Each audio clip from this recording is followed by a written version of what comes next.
Different type, different mood. Make you feel it, it's a groove. Ooh. Different palette, other foods I put you on too. Basically what I be saying. All right, so I got to ask you, man, just off the bat, just growing up, who were some of your favorite hockey players? Well, that's pretty easy. I grew up in Canada, in Winnipeg, Manitoba, and there was a guy that wore number 9 for the Detroit Red Wings, and that was Gordie Howe, and he was my guy. I wore a Red Wing outfit as a young lad, age 6 to age 12, basically, and so he was the guy. I loved the way he played, and always rooted for the Red Wings. I love it. So, you played for the Islanders. And I got to ask you this, man, because one of my favorite players that I love to hear stories about is Mike Bossy. Yes. Can you talk about just, being around for that run that the Islanders had? I think in sports history, not only just hockey, but in sports history, the Islanders don't get talked about for what that run they had. Can you talk about that and just talk about of him? Yeah, we're pretty proud of what we accomplished as a team, and that's probably one of the reasons why we were successful. We had a lot of talent, but we were a team. Everybody knew their job, and everybody did their job. And I was fortunate enough to sit right beside Mike Bossy during the games and during practices, so I got to know him pretty well. And he was a straightforward individual, but all he cared about was scoring goals. I mean, he knew his job and obviously did it extremely well, but a very pleasant individual, a big-time family man. Wasn't interested in partying. He was interested in really just doing what he needed to do at the rink, and then had young children at home. So he preferred to go home rather than maybe having a beer or two. It was more important to him. So great teammate of mine. I got to play with him every once in a while, and I have to tell you, if I had to play with him my whole career, I might have doubled my point total, because he was the type of guy that if you gave him the puck in a high-scoring area, he would score the goals. So he was a rare individual, and progressed in his career as a more complete player. I think when he came into the league, he was obviously very young, and scoring was the big thing. But as time progressed, he wanted to be more. He wanted to contribute as a penalty killer. He wanted to be a great two-way hockey player, and he achieved all those goals. He's a very motivated individual. So I've been on record on many occasions to say there's no doubt in my mind that Mike Bossy is the greatest goal scorer in the league. I don't disagree. Trust me, I have a lot of conversations, and I'll bring that up about him. So, for you, you talked about him being young coming to the NHL. This game now, we're looking at kids like Connor Bedard. Just these young guys are coming in even younger. How do you feel about that as being one of the guys that's been in the NHL through all these years, seeing the game is getting younger?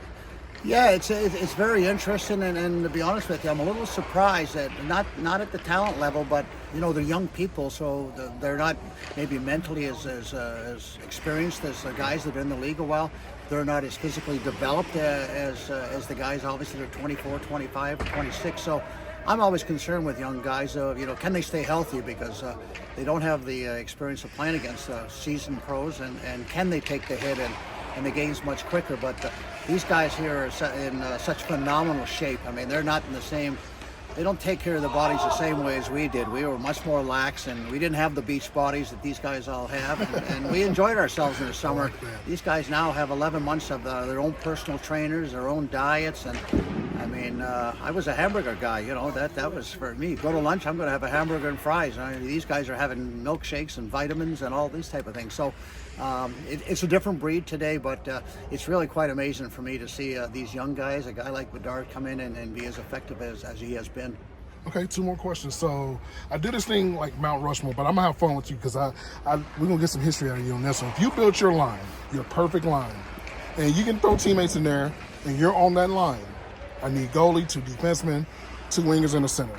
How would your perfect line all time look? And you're on that line. Yeah. Well, certainly for me, Billy Smith is my goalie. Yes. He's a money goaltender, and there's a lot of great goalies, as we all know through the years.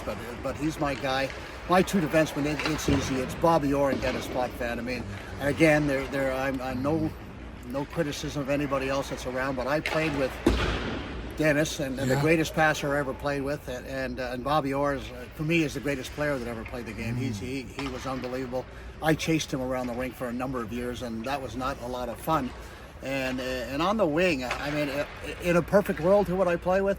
I'd love to play with Bobby Hull and Gordie Howe. That would be just outstanding for me. I mean, again, Gordie was my idol and a great player, and Bobby Hull was maybe the best left winger to ever play the game. So for me, that's pretty easy. Wow. Okay, perfect. Last question. So, your I'm here moment in NHL, what was the moment that when you touched the ice that maybe there was a player that you were watching young, but then you saw him, you had to face this guy, or who was the particular player when you saw him, you were like, oh my God, I'm on the ice with this guy? Well, again, it's just strange how history kind of works this way out.